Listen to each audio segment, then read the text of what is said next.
What's up, guys? Welcome back to the channel. Keith, Jesse, ProNoobRC, and Micro season. So, as you know, Jesse and I got into some of the Mini Z racing. We built a track. We showed a little video on the unboxing of this guy, the Mercedes AMG something GT3 presentation car. This car on the track's a bit of a dog. We got a bunch of work to do to it. We can't get it front end to hook and such like that. So we're gonna go back and work on that. R8 working fantastic.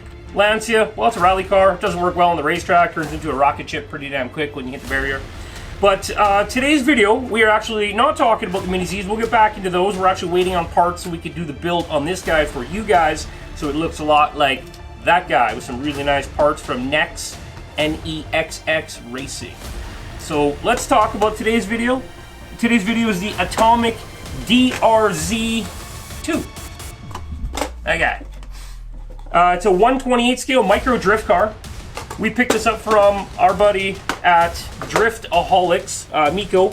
You can find him on Facebook, Twitter, Instagram, YouTube, I don't know, everywhere, social media. But yeah, we banged out the vid on this. I didn't want to film it because it was like 4 days of learning how to build a micro drift car. As you can see, really nice little layout, beautiful little car, all carbon fiber and billet, a little bit of plastic here and there. There is upgrades to eliminate all the plastic on the car. I think everything except for the ball end. So we'll get some close-up shots into the camera of this car here for you guys and check it out a little bit better. But yeah, so our experience on building the car, fantastic. For the instruction manual, nice and simple. There's a QR code right there on the top of the box lid.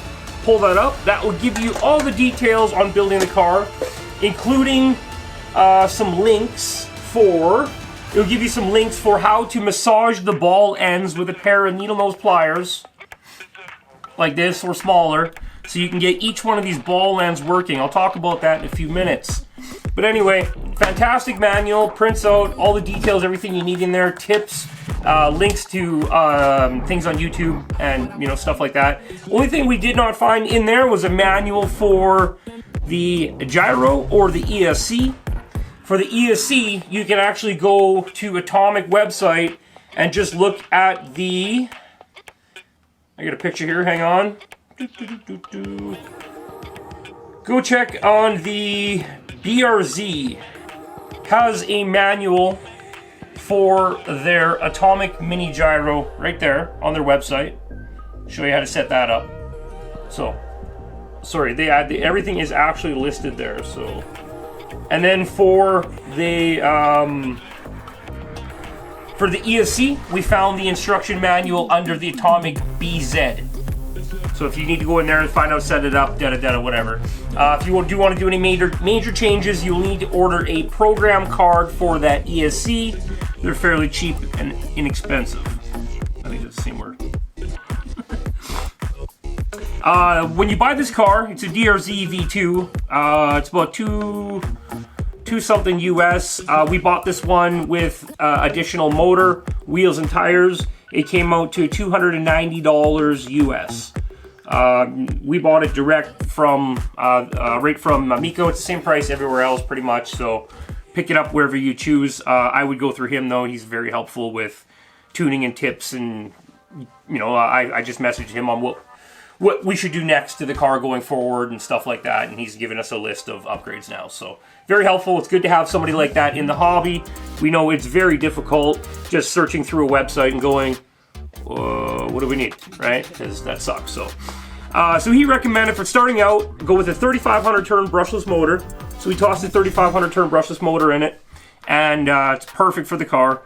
We followed the setup to a T on the manual. We got full contact on the rear tires. You can see the wear pattern is perfect on them. We'll get a close-up of that after. Basically, when you go through the car, follow the instructions. Make sure, the hardest part is making sure all the pieces move just by wiggling and shaking the car. Like, you should have no shocks on it, be able to shake the car up and down, and your suspension to be able to flop up and down. Not sloppy, but move up and down, right? And the one mod that we did do was the edge of the blocks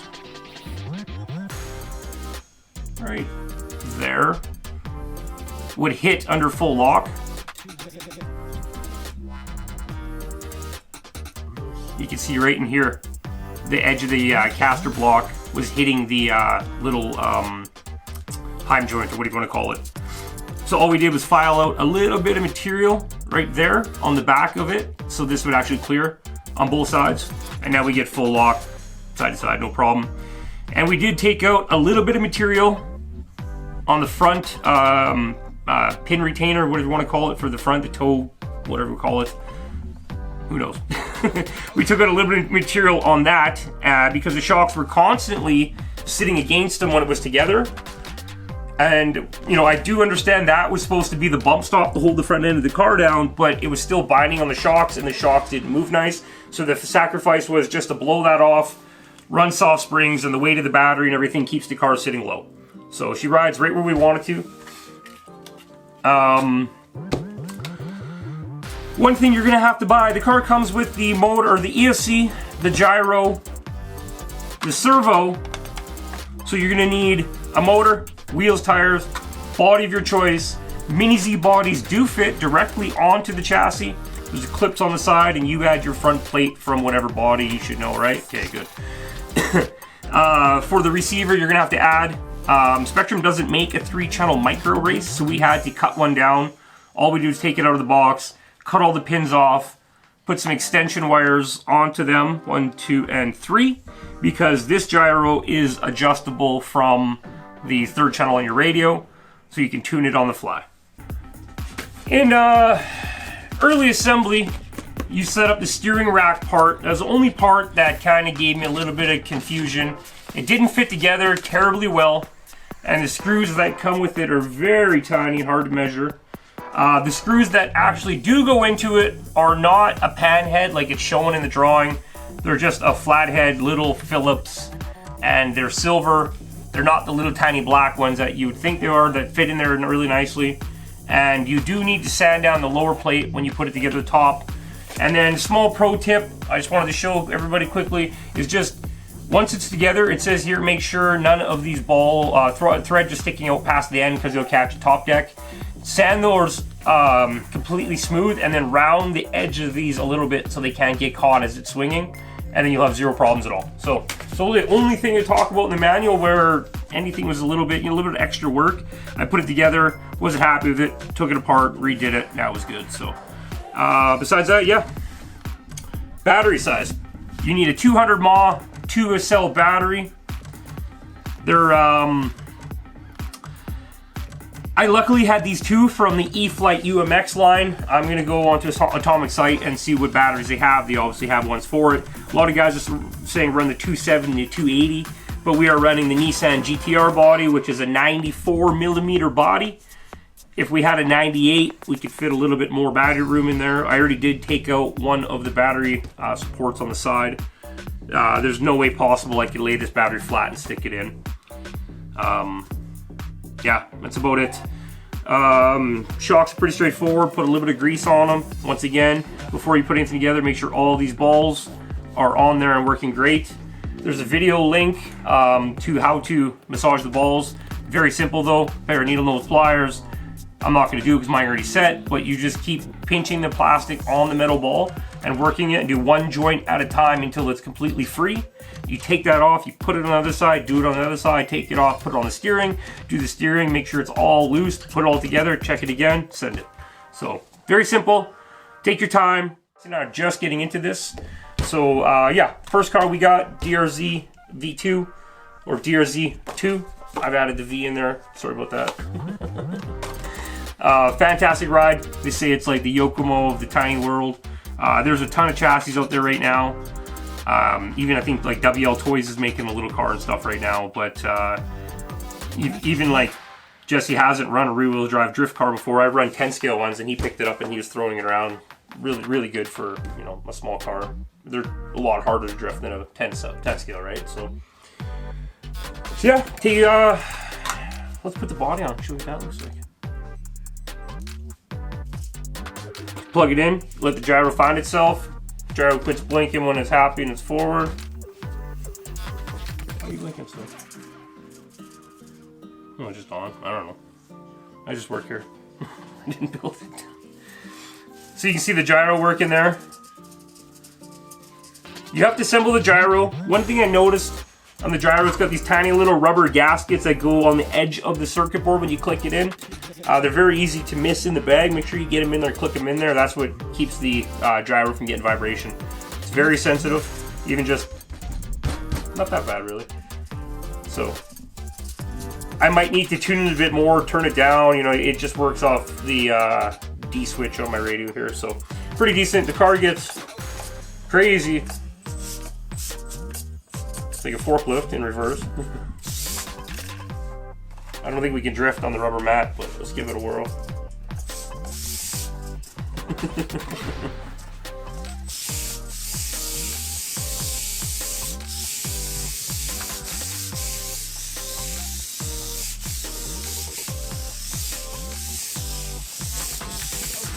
I got way too much gyro for this grip.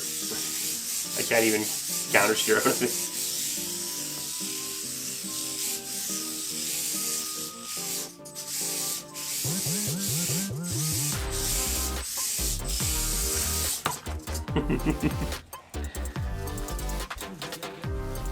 Yeah, so mounting the body on it, if you do have the car powered on, you don't want to be abusive on your gyro, just work with it slowly, turn it over flat, don't be spinning it.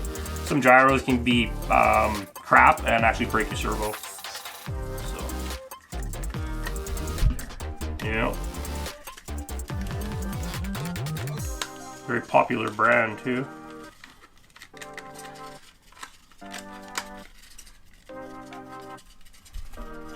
There you go. Nice mean looking little stance to her. Once we push the suspension down, it rides right where we want it. Crazy steering, fast steering. Servo that comes with it's metal gear. It's fast, it's very fast.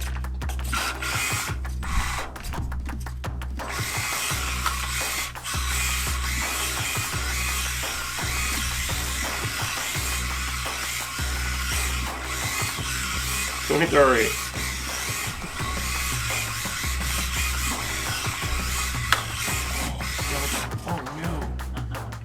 Okay, you guys are getting rowdy. There is an on-off switch on the ESC, but where the ESC is mounted, we can't reach it without taking off the body, but we just want to get some shots up close. Love the stance on it. Great fun. Yeah, I gotta get a light kit in that little guy, pop them off. Because light kits on Mini Z's just look sick. So. Woo! Woo! So pretty, eh? Such a nice car, such a pile of crap. Right now, needs a little bit of work. It needs work, man, and it's just like anything. But considering the R8 out of the box, just a smoke show on the track. See you later. Bye. But I actually never drove him in stock form. I only drove him as a full race car. So I think we ended the video, didn't we? Yeah. Let's get some shots of this guy and move on down to something else. I'll shut it off.